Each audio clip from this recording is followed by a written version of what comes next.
Everyone, here we are once again. Morg, Happy New Year's. Happy New Year! 2020 is over. I didn't even think about that, but you're right. It is done. We are starting fresh. Let's see what happens. Everybody thought 2020 was going to be the best year. Nobody gave 2021 a chance. Yes, and for those of you who are just joining us, we are two Bs from Lil D. I'm Joe, and this is Morg. Morg, I guess before we go any further, we got a little bit of baggage. Oh, yes, we do. We got, this is a big bit of baggage. Everyone's been waiting. I've been waiting. I'm astonished by the results. I don't know what you've been thinking, but... A plot twist. I was blown away. For those of you who were not here, I think it was 4 episodes ago, Joe, we had a Mrs. Claus Bachelorette episode. And it is juicy. Go back and give it a listen. We introduce all of the characters. And per usual, The Bachelor, it is juice, just drama. We asked y'all to vote. We asked y'all to send in the votes for who she was going to pick in the end. And Rebecca Claus did not disappoint with the drama. And that is why great producers make The Bachelor every year, for the drama. So what are we looking at, Morg? Who is one? Okay, so I know many of you thought it was going to be the little drummer boy. He was our youngest contestant. You know, she was looking for something different, we all thought. But she's been two-timing, Joe. She was still seeing what? Santa S. Claus the entire time. What does the S stand for? And OMG, I cannot believe it. But yes, this sounds just like The Bachelor, Bachelorette. The S, I don't know what it stands for. I just added that. Did you like it? His middle name, Santa Samuel Claus. The SS Claus. That's right. He has stolen her heart again. She left all of her contestants disappointed, like they'd wasted their time, like most seasons of The Bachelor and Bachelorette do for the contestants that participate. I am shocked. And I'm not sure which contestant threw a fit, but one of them did. Oh, Elf on the Shelf completely ripped apart the kitchen after he found out this news. And how about that drummer boy? For some reason, I feel like he would have not taken that well. Yeah, like just breaking things. The young stud over there, punching walls. Screaming, ripping up his leather jacket. Ugh. You know who took it quite well? Frosty. He was just fine. Right? I feel like for some reason, Frosty and Sam are more seasoned snowmen. We're probably like, well, I had low expectations. I am made of ice. I will melt, so this wasn't really going to ever be something that was long term. I feel like same with the ghost of Christmas Past. I feel like for him, he was probably like, I knew it was a long shot, but, I'm not surprised. I put myself out there. His summary statement is just like, I am never going to be mad at myself for trying. You're right. I guess that's what they need is little exit statements where it's like, what are they saying as they leave the mansion? Oh, man. And Ebenezer Scrooge, though, he's just fine as well. He's like, more money for me. This is not a problem. He's like, I wasn't going to spend any on you anyways. I was perfectly fine. There was going to be a prenup and Rebby got wind of it. So she kicked his butt out. He was the first one gone. As dramatic as it was for the holiday bachelorette, I think it ended up right in the end. We never wanted to see Mr. and Mrs. Claus separate anyways. And the world needs them together. Yes, but also very annoying that she went through all of this trouble and all of this. I feel a little duped. Yes, so do the contestants, Joe. How would you not? So I am a little disappointed in Rebecca and Santa S. Claus as well. I guess I'm glad they could patch it up, but I just feel like, could they not have done this before she went on The Bachelorette? She needed to show him she'd actually leave. This is the swift kick in the pants Santa S. Claus needed. What happened to his little side piece with the blue Mustang? I I don't mean a ring. I mean, a phone, whatever the line is. Give me a ring. You're right. Santa Baby, the only name I've known her by. His little sugar baby. I don't know. She's probably still around. I think that's got to be dealt with. Well, all to be discussed on, what is it called? The show after the Bachelor where they all sit around on the couches? The reunion. All to be discussed on the reunion. Oh my gosh. Can't imagine this crew back together again. All in the same room. Now with Santa. You know that's going to be a long drawn out reunion. Yeah, I feel like the elf on the shelf and Santa are going to come to brawls or whatever it is. Oh man. That would be something I'd pay to watch. A Santa Claus elf on the shelf fight. MMA style. Morg's in the audience like, hit him with the chair! Whoa! Bring in the cage! 5 minutes! Drop him! That would be a really exciting reunion show. We'll have to tell the producers ourselves to set it up. Our completely fictionalized piece of work here. Our options are endless. Our budget is endless when it's all in our imagination. Oh, well, I guess this concludes the build up and, overall the end of our Bachelorette season. Like, I had a lot of fun recalling Rebecca over these last few episodes leading up to Christmas, but we're at New Year's now. We're done. It's goodbye. It's over. Sayonara 2020. I feel like New Year's is such a day filled of high expectations. Am I right, Joe? I feel like it's just so much pressure. Always. I mean, with these resolutions and stuff, I don't know if you've noticed this, but I feel like, well, and not this past year, but normally going to the gym, I remember thinking like I would briefly forget that it was like post New Year's. There's like so many people in the gym, and it's like I feel like I avoid the gym right after New Year's. It's like there's so much, people put a lot on these resolutions. Yeah, they really do. Well, first of all, just the gym in general becomes one of the most obvious ones I feel like people pick, getting in shape, but they also just, people buy like classes, sign up for things that they haven't done. What do you think? Those that fade, do we think they just like fade away? Like people stop going to the gym or? Yes, they totally do. I mean, going to the gym, you see them trickle out and it's like, okay, come February, it's like back to normal. But Morg, along these lines, I actually have pulled up a list. I referenced a few and I feel like you just pretty much guessed a couple of them. I wanted to see if you could guess what are the top New Year's resolutions? Like what are the most common things that people are trying to change about themselves in their lives? Okay, how many are there that I'm going to guess? Is it like a list of 7 or something? There are 10. You don't need to guess them all 10. There's like slight variations between the lists, but overall they're very similar. So you don't have to guess every single one of them, but go for like the first 5.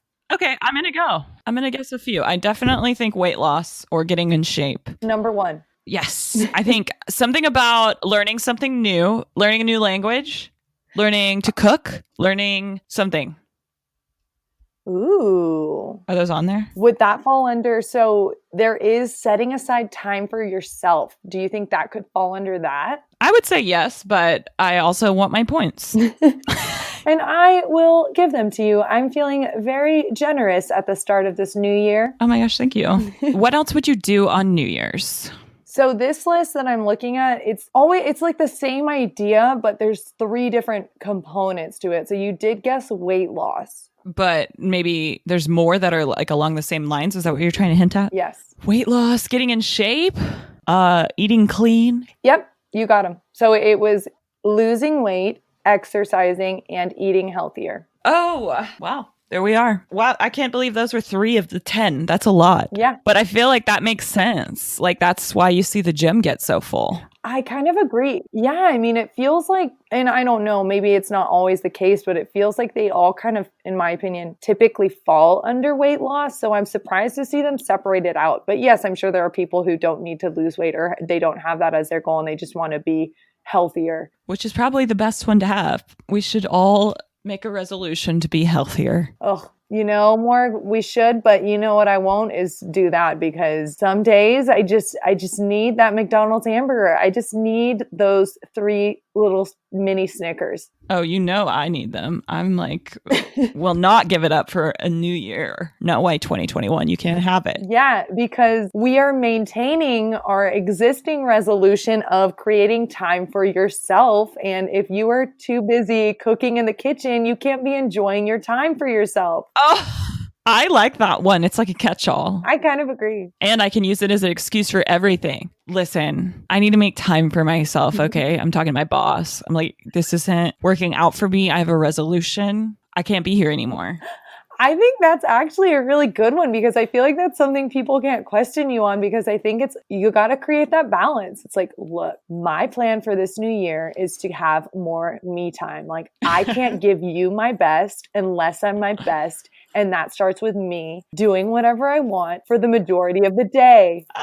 Oh, I like that one. That's the first resolution I feel like I've liked on this list. Yeah. Well, and then I've got another one that I think also falls under those lines, that I feel like I am always trying to work into like my conversations on why I need a break from work, is managing stress.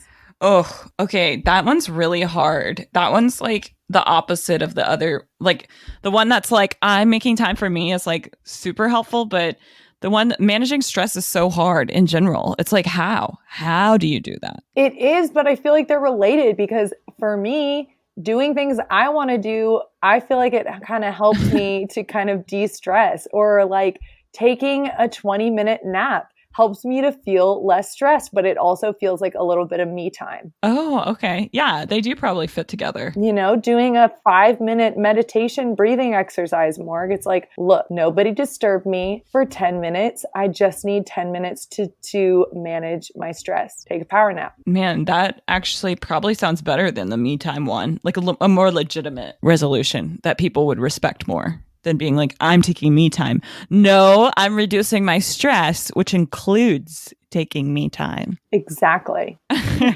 Okay, these are giving me some good ideas on how to start the new year off right. Yeah, but again, as we were talking about pressure, like, I hate the idea of being like, it's new year, now change your life. It's like, why can't I just wake up on a Tuesday and be like, hey, I'm gonna start flossing? Like, it just feels like, why you gotta wait? Yeah, and like, why does it have to be this big reveal? And like, why are people like, oh, this is my resolution, what's yours? And it's like, I don't have one. I am not participating. Exactly. I started flossing 2 months ago, so gotta get a head start, man. Just make everybody feel like, just pick something that like everybody already does, and then and then tell them that's your resolution. Oh, I'm gonna eat dinner. Yep. That's just what my resolution is: eat dinner. That's true. I feel like choosing something really easy. It's like, oh, I'm gonna wear pajamas. okay. Like, people are just like the most mundane, but also like then it opens a door for a lot of questions. Like, do they sleep naked? Like, what is this new thing they're doing? I'm gonna brush my teeth twice a day. And you're like, wait, what? How many times are you brushing right now? Either way too many or way too few. Concern. I think that's a great point, though, that why does it have to feel like this day, December 31st, going into the first day of the new year, is the day that you're going to change? Because, first of all, let's face it, from the gym activity, it lasts through February. So what are you going to do for 1 month is really the question. You're going to go real hard on whatever you choose to be your resolution, and then you're never going to do it again. Yeah. So I feel like that should really be the standard for setting them. Like, what are you going to do for the next 31 days? I kind of like that. Don't get too hyped on the new year, just the next 31 days, because that's really what you're going to do. If you like knowingly knew you wouldn't do anything for an entire year, what would you do for like 1 month? Your 1 month resolution? I think 1 month. I love that it's so less committal. I do too, because I feel like there's a bunch of things that I'd be like, yeah, I tried it for about a month, and then I decided it wasn't for me, and I knew I wasn't going to stick with it, but I gave it a shot. I've always wanted to do like one of those master classes. Maybe I should just go ahead and bite the bullet and do one for my month in January. All right. Morgan's got her 1 month resolution. Is there a specific master class you would like to do? Okay, well, there's one I see commercials for a lot where it's probably targeting me, but on negotiation, and it's like a guy who, and I don't really need this class on negotiations. Not going to really help me in my real life, but I was going to say, but it makes me nervous. And I like to keep people on their toes. Right. But the guy who teaches it was like a negotiator, a professional negotiator for like the FBI or something. I don't know. So sounds really interesting. And he's like, everything's a negotiation. You cross the street, it's a negotiation. So I'm just interested in what I would With learn. who? I don't know. I got to watch. I got to get the class. A crosswalk. Listen, you crosswalk. I'm going to walk on you. I don't know. Okay. Well, that does sound really interesting. And I'd be curious to hear what you come out with, and also worried. Like, I don't want to be having a conversation with you and you being like, hey, listen, these are your options. It's a game of chess. Here's what I'm willing to do, and here's what I'm not willing to do. Like, what the heck? Who is this? But I'd have to like casually slip in the conversation. Like, you wouldn't. I mean, I think that's how I become a good negotiator. Like, you wouldn't even know that I just presented you with 3 options and you have no way of backing out. Okay, well, now I'm aware. I'm going to be real paranoid come January. 31 days, Joe. Who knows? I can't be an expert by that time. There's no way. No, but that's not the point. You're right. It's just sampling. We're sampling resolutions. Oh my gosh. I love the idea of sampling resolutions. Yeah, like I'm not. Just a little, I just want like an appetizer, the sampler platter, please. Like, I don't want all of it. Yeah, like I just, I want to be able to, I took judo for a month. I know what that is. I know exactly what judo is. I took it for 31 days. What would you do, Joe, for this month? Like, what are you going to do for your resolution? Your sampler. So yes, I think I would like to learn, or again, sample a hobby or something. Like, I would like to try crocheting. Like, I don't think I would like crocheting, but why not sample it for a month? Or calligraphy. I keep seeing some really cool calligraphy, and it's like, try it out for a month. I don't know that I'll love it, but why not sample? Oh, I love that. I like the idea of calligraphy. I tried to watch some videos on YouTube. This was not my resolution, so I didn't fail, but I quickly learned it was really hard. See, and that's probably what I'd learn in my 1 month, and that would be enough for me. 10 minutes into the like calligraphy video, they were like, and now you'll write these letters down every day. And I was like, whoa, that was like 7 pages of paper. No. I'm not going to make it. Oh, no. That's a lot of paper. Okay, suddenly I'm very disinterested in sampling calligraphy. No, I'm writing your resolution. Joe, sampling, Joe, it's fine. Like, that's the thing. You don't have to keep doing it. You're right. Maybe February I choose a different sample. I like crocheting, though, too. That's a good one. I've already sampled that one, though. But it was like 15 years ago, so I'm thinking maybe now I'm a little bit older. And she's back. Yeah, and now I don't like going out and being around people, so maybe crocheting could be a good sampler for me. What would you make? A blanket? Well, I guess to start, I can't be too super ambitious because immediately I jump to, I saw these amazing yarn sweaters that were like hand, and they might have been knitted. But I was like, oh my gosh, I want to make that. But I mean, of course, I'm over here like, oh, that sounds really hard. I want to do a month of crocheting and crochet a sweater. No, I know that's unrealistic. Let's start with not even a blanket. That sounds too ambitious. A little itty bitty scarf, a baby scarf. She wants a baby scarf or a pot holder. A pot holder is attainable. Is it? That sounds circular. Oh no, there's square ones. Oh, okay. So maybe that will be my attempt. Sweet. I'm glad we got some things down. The world would be disappointed if we didn't at least try something. Some bad juju not to. Oh. But one of the, sorry, go ahead. Well, I was going to say, speaking of bad juju, Morg, I feel like the whole point of New Year's is to prevent that bad juju. It's like everything you do on New Year's is to have good luck. Yes. Are we like superstitious on New Year? Like what comes out after the suspicion of Christmas that brings New Year's and all the traditions that go with it, where it's like, good luck if you do this, good luck if you do that. You need it. One of the worst things I feel like that comes with New Year's Eve is finding someone to kiss at midnight. The worst. I hate that. So it's funny you say that because whenever I had first moved to Spain and I was taking Spanish classes, we were talking about New Year's traditions. And I was the only American. And I think there was a Dutch girl and a German girl, and then my Spanish teacher and a girl from Lithuania. And I wish I could remember what they said for tradition, but all I remember was saying that in the States, like we kiss, and my Spanish teacher thought that he was like, no, there's no way. And I was like, yeah, no, that's like a thing. And he was like, that's really weird. And I was like, that is very weird now that I think about it. Like, what a strange tradition. It's so strange. And I looked up before the episode, why has this tradition come about? Apparently, it's just supposed to be representative of a close relationship with that person over the next year. So, but what's going on with all the randos people kiss on midnight? That was my question. I was like, so where did the breakdown, where's the breakdown here? Because somebody needs to go to a college campus and educate and let all of these students know that they don't need to find randos to kiss. Like, you don't have to do that. You just are supposed to kiss people you actually want to spend time with. Like, don't. But there's like a weird obsession with it. Like, I kind of remember, like, knowing people like that. Or, like, it was, like, always a discussion. And it was like, but why? Who are you going to kiss that night? Like, nobody, I'll be sleeping. Have fun. It's also just, like, when you do go to, like, a New Year's Eve party and you're not with that person, like, that you go with, it's also pressure for y'all to kiss. Like, it's like, oh, we, like, came and we're not really dating yet, but I guess we have to kiss at freaking midnight because dim's the rules. Yeah, like, that's too much pressure. I feel like I wouldn't want to go to a New Year's party with someone that I didn't feel like I was there with yet. Yeah, exactly. It's like, well, I guess this just rushed our relationship. Here we are. A new year. First kiss. Forced first kiss. Lucky me.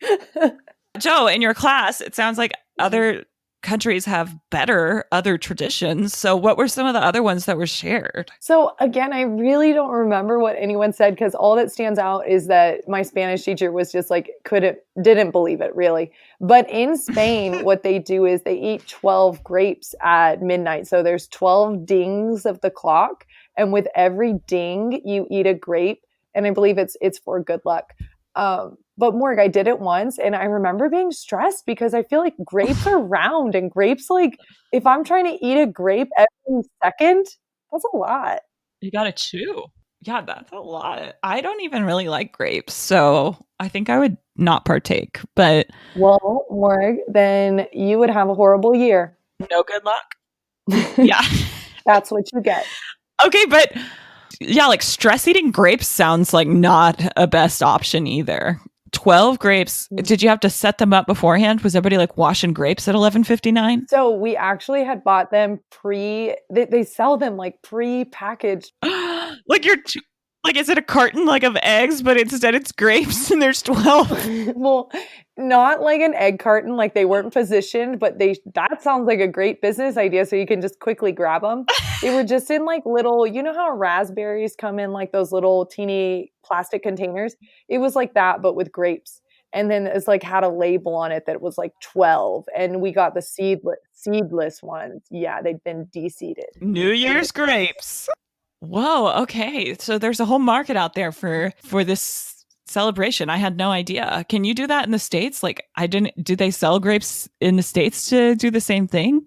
So I don't know. I do think, and I could be wrong, I think that I saw that they do it in Mexico as well. So I wonder if like with the Mexican influence, like if in some places they do eat grapes as well. But yeah, I'd never heard of it. And I mean, I could be wrong. I would love if someone clarified that for me. But I would be really curious, like if this tradition happens anywhere else, or if there's a community that does it here. I'm going to go to the grocery store and see if they had a bunch of extra grapes. Yeah, more get your grapes ready. Make sure they're de-seeded.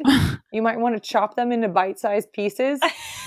There's also other foods people eat on New Year's for good luck or sentiment around having good fortune, setting the year off right. Yes, like black-eyed peas. Did you know that was one? I did not know that was one. I must have missed it. I feel like I have to have been around people who were eating black-eyed peas on New Year's, but I had no idea. Yeah, well, I had some last year and, that was the first time I'd ever had them. And look at the mess I had. 2020 was not a lucky year.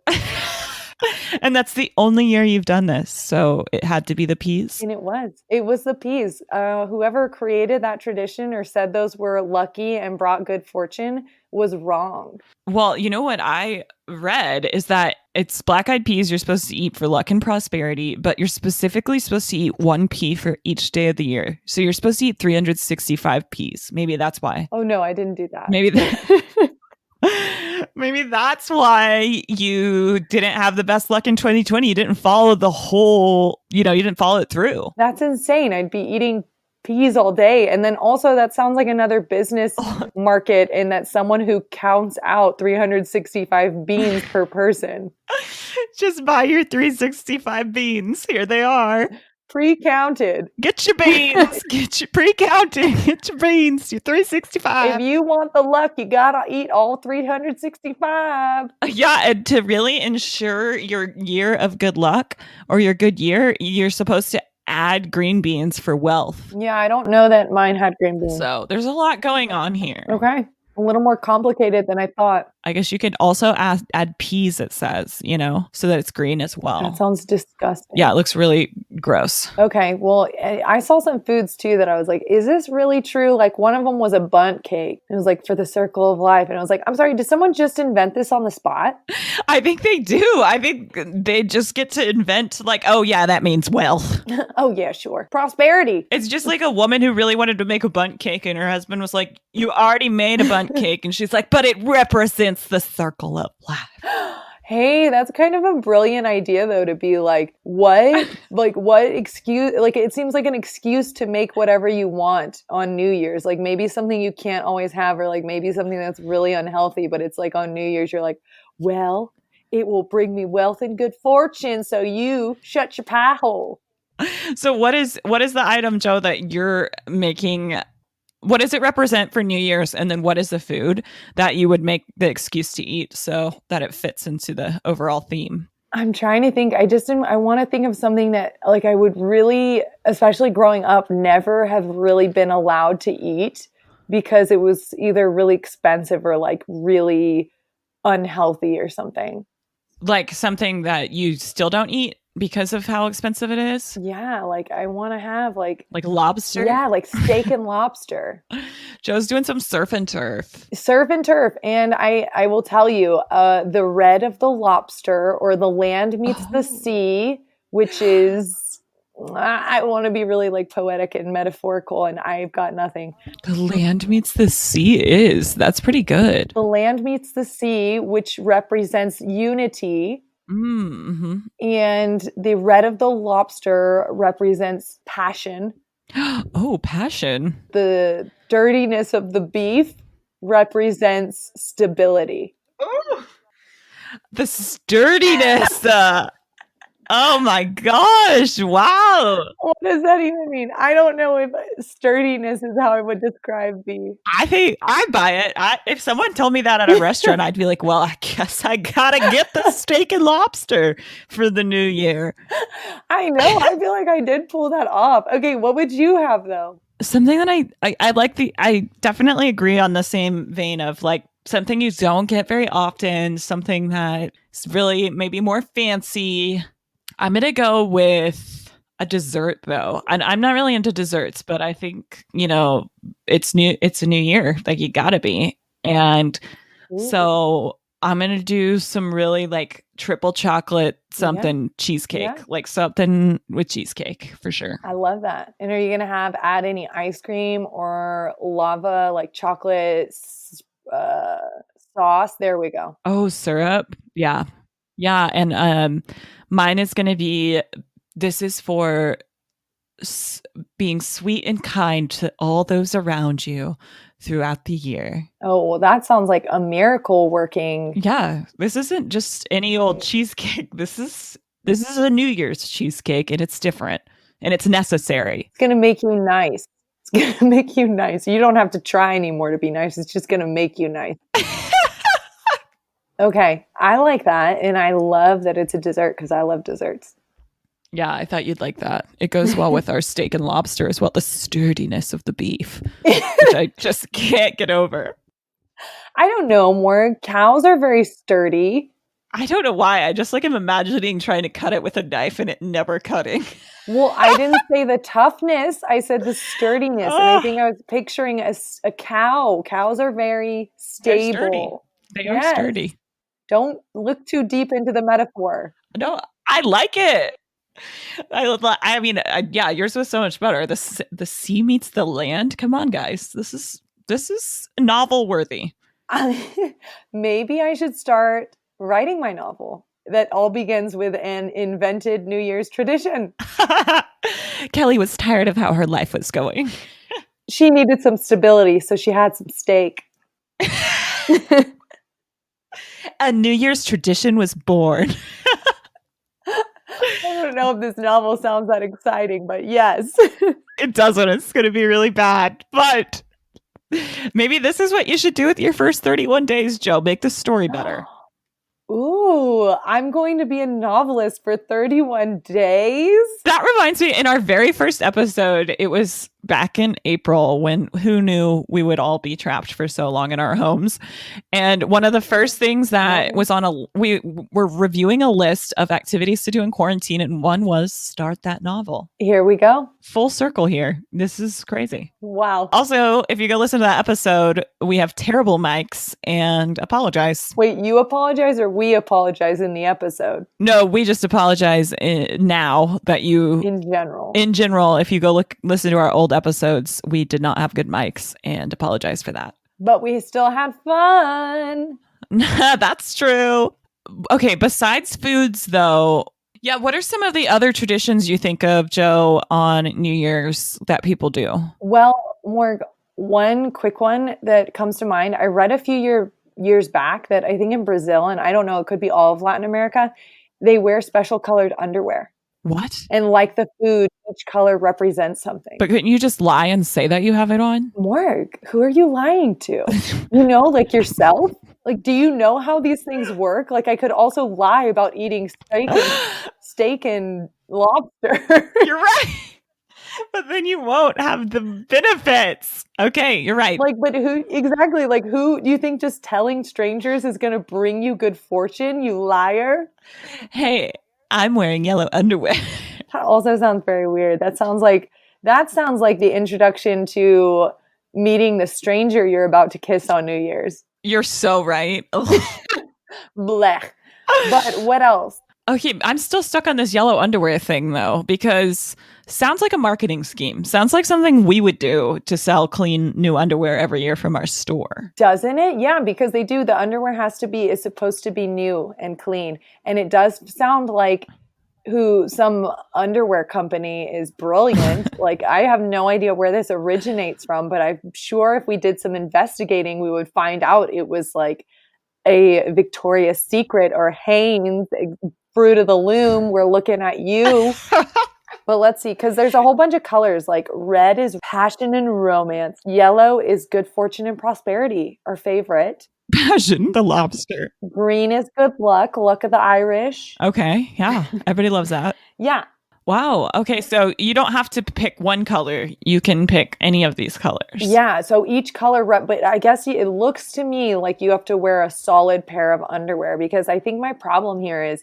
Oh, no designs. My underwear usually has like stripes and flowers and designs, but it doesn't count anyways because they're not new. They're not new. You have to go get new underwear. That's the rule. And they have to be clean. I like how they had to specify that. It does. Don't you bring your dirty underwear to New Year's? That's concerning. And what kind of luck or what does that give you for the future if you wear dirty underwear? Also, don't wear black underwear, which I also feel like is a staple in my underwear drawer, because that is bad luck. Oh, is that what it says? Yeah, that's the only one out of these colors that is bad. Okay, well, no neutrals. No neutrals on New Year's. Well, white's a go. Go ahead. Oh, okay. What does white represent? Peace, joy, and happiness. Oh, peace, joy, and happiness is this threefer. That sounds like a good color. White's your go-to. Pull out your Hanes granny panties. And wear those solids. There's also, of course, in New York, the huge ball drop. That is a New Year's tradition. Hopefully everyone saw it last night. Yes. Morg. So I actually knew a girl who went to the ball drop, And the one thing that really stood out to me that I like could never shake was she did tell me she wore a diaper, which I had heard before because, and I just, it like really changed the way I think about New Year's. But yeah, she wore a diaper because I guess once you go in, you can't leave and you have to get there early because it gets so crowded. So you're telling me that all those adults that I saw on TV last night were wearing a diaper? I mean, I believe so. Like the screen was panning over this crowd and they're all wearing diapers. This really changes what I just saw. I agree with you. Like, I don't think I can ever look at that crowd again without thinking that's a bunch of diaper wearers. Like, is anything worth that? You know, like that's my dignity right there. Like, I'm not putting on a diaper for any reason. Like, and how many times do you think they have to use the diaper? Like, how many days was she? Like, was she standing there for a day and a half? How long was it? I think it's like a day. I mean, it's been years since she told me that. Yeah. So I think it's like that. I think you got to get there early because I think it does get really crowded. And then I also think, I don't know at what time, but I think they almost block it off. So it's like once you're there, you're there. But that sounds like stress to me. I think I would like not like that at all. Like I am trapped here. Well, and what if you were like, well, I'm not going to wear a diaper. And then you're there, like you'd have to have a really strong bladder. Or what do you do? Well, this just makes me think, okay, women have to wear diapers and men get to just pee next to you. That's what I'm thinking's happening. That's so wrong. But I feel like they're so crammed in there. Could a man get away with just peeing next to you? Could he get away with it? That's so gross.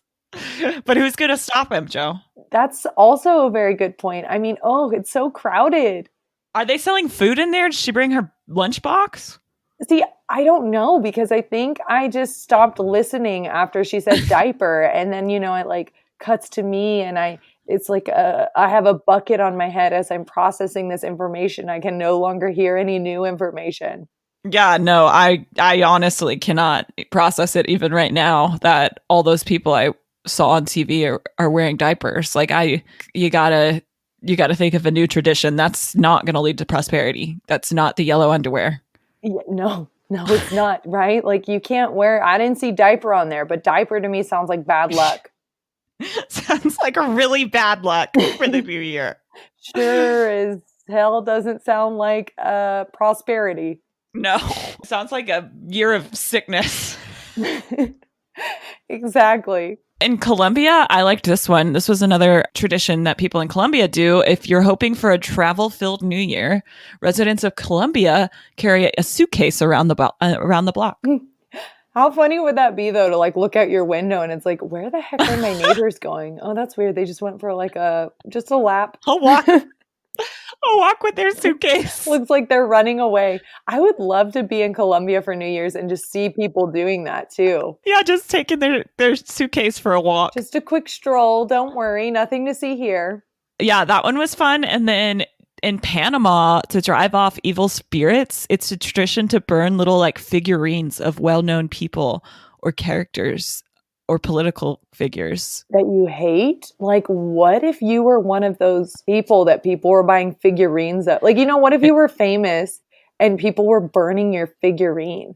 What a bummer. I mean, it definitely sounds weird because it's not even like you hate them. It's just they represent the old year and you burn it. Like out with the old. I'm trying to think of what's just, you know, something that was big this past year that I'm like, I saw a lot of that this year. Time to burn it. I saw a lot of K-pop this past year. I'm going to burn it. I don't really get it because it doesn't even sound like mean-spirited so much as it's just like, that's done now. Like, let it go. Tiger King, let it go. That's definitely a figurine I'm ready to burn. Joe Exotic, yeah. Burn it. It's just, that was last year's thing. There's on to something new. There'll be new Netflix series. Okay, everybody, don't worry. Don't worry. The weirdest one I read was that in Greece, on New Year's Day, parents wake up their children by tapping them on the head with an onion. Oh my gosh, can you imagine that? But what does that do? You know, what are the benefits of that? Like, is that just for good fortune and prosperity? Because those seem to be the standard go-tos. Everybody wants that in the new year. No sense in getting prosperity halfway through the year. But the onion for New Year's. But can you imagine being woken, being like bopped on the head with an onion? Get up. Okay, this one's a little different, Joe.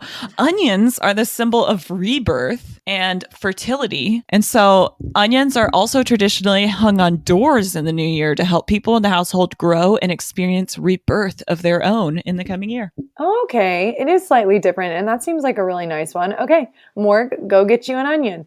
365 beans, 12 grapes, and an onion. We're going to maximize the traditions. I want wealth and prosperity. I want it. Yes, we will have it. I will do all these traditions this year. I need to buy some onions, as you said.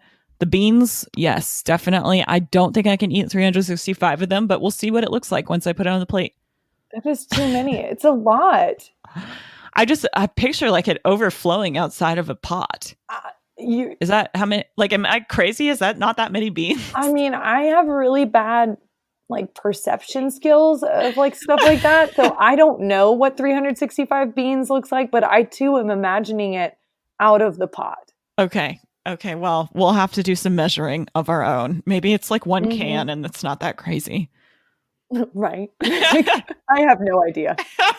I do have one last question to you before we wrap our episode today. Okay, you know, at midnight, as we discussed, the kiss sucks. What is something we should do at midnight instead? That brief moment after we count down from 10 and you don't want to just be like, 3, 2, 1, and then nothing. So what should we do instead of a freaking kiss? Okay, so I feel like something high energy, something to lead us into that new year, like really pumped and ready to go. Like I almost want to say like kind of like a song and dance, like or like a chant, like everyone singing like "We Will Rock You" or something. But I also like want to do something maybe a little more fun and lighthearted, like a song from Greece, a group song.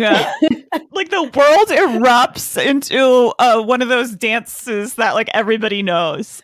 I mean, I feel like yes, Morg. Like let's choose like maybe I know Thriller's Halloween, but I just feel like a song that everyone knows, maybe with like it seems like Queen has really become popular after that movie came out with the young people. So it feels like we're all back on the same page with Queen. So yeah, maybe like Bohemian Rhapsody or like another one that we all just like bust out and there's choreographed moves and it's just a fun, good time. Like, high energy start to the year. Okay, I'll do that at midnight with you. Let's plan for it. I'm down. I'm down, Morg. I'm in. Okay, but what do you think? So my thought was more just I was along the same lines of the high energy. I was thinking at midnight, instead of kissing anyone, you would scream your resolution in you would yell it out, like, but everybody's yelling theirs out, so it's like, lose weight. Oh wow. Take a master class. Take judo for 1 month. Or the opposite of like, I kind of liked the idea of the onion and it being like you're leaving something in the old year. So like scream one thing that you're like not gonna do anymore. So it's like, negative self-talk. So I like this idea a lot. I don't know. To me, it feels very personal, though. I don't know that I'd want to be screaming it, but I mean, I guess maybe that's how you hold yourself accountable. Yeah, and everybody's yelling it. But what if yours is slightly longer? What if you're like the loudest? Yeah. What if you're the loudest? And also, what if yours is a little bit longer than everyone? So everyone's done screaming and you're still like, I wish that I would keep stop. I'll stop yelling at my wife. Yes. And everyone's already done and it's like silent and all the focus is on you. Oh man, you're making it mortifying. It was supposed to be positive. Okay, but I do think maybe there needs to be like music playing really loud, so if you do that, it like covers everyone, you got some air cover. Okay. It's like a safe space. Yeah. So it's like a countdown and then the music, it gets really loud and then everybody does their yell. And everyone's like, what? I can't hear you. Okay, I like that way better. I think these are both great alternatives to kissing. Yes, definitely. We can make your Spanish teacher proud. We're changing the world. We're changing the world. Surf and turf for everyone. And screaming your New Year's resolution. I can't wait to check back in with you and hear how it goes. Oh, man. Well, I know we're recording this prior to New Year's, but everyone, you'll get to listen to this right after New Year's. So you get to save these ideas for a whole year and put them down on your calendar. Get ready to scream at midnight. Get ready to get rid of that bad juju. Wear your new underwear. We are rocking 2021. Yes. And as we've said, why does it have to be on New Year's? If you feel like waking up on Tuesday and shouting your resolution, go for it. Waking up your entire household, screaming your New Year's resolution. It doesn't have to be yesterday. 4 a.m. shouts. It can be at 4 a.m. Whenever it comes to you, you shout it out. Thank you so much for being here this week. We are actually taking a break next week.